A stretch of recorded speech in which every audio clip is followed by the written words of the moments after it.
Assalamualaikum dan salam sejahtera.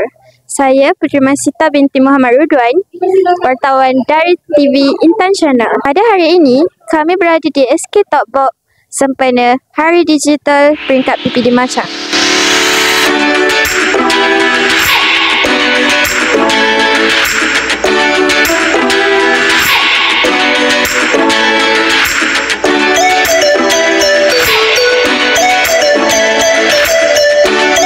Untuk liputan yang seterusnya, saya akan serahkan kepada kru Intan Channel yang lain.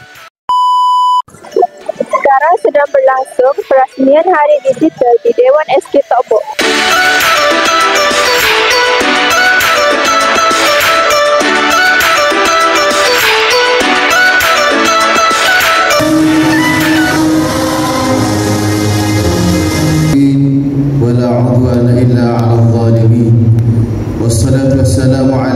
Seterusnya, dengan penuh takzimnya, majlis menjemput dan mempersilakan Yang Berusaha Encik Kamal bin Mustafa, Timbalan PPD Sektor Perancangan menanggung tugas Pegawai Pendidikan Daerah Machang untuk menyampaikan ucapan. Seterusnya, merasmikan program Digital at Machang.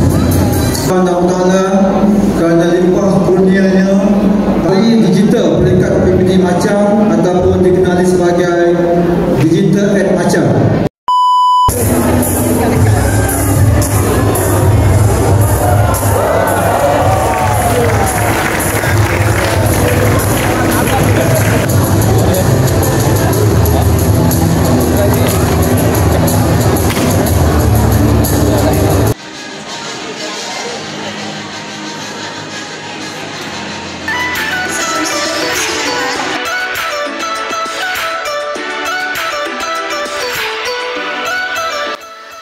Seterusnya, Hari Digital diteruskan dengan perlawanan Mobile Legends.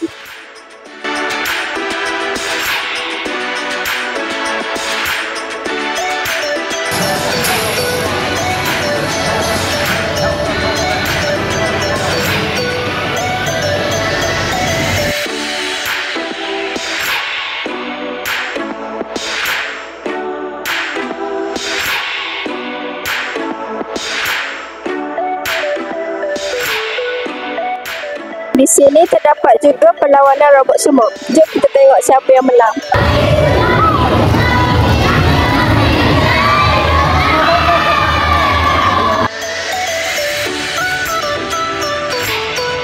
Sekarang kita berada di Kodo Gamblet.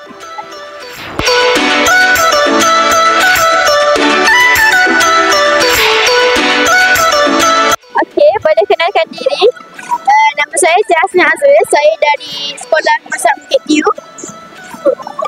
Apakah perasaan datang ke sini? Okay, perasaan saya sangat gembira sebab kat sini saya dapat tahu AI dan semua lagi inovasi-inovasi yang menarik. Terima kasih.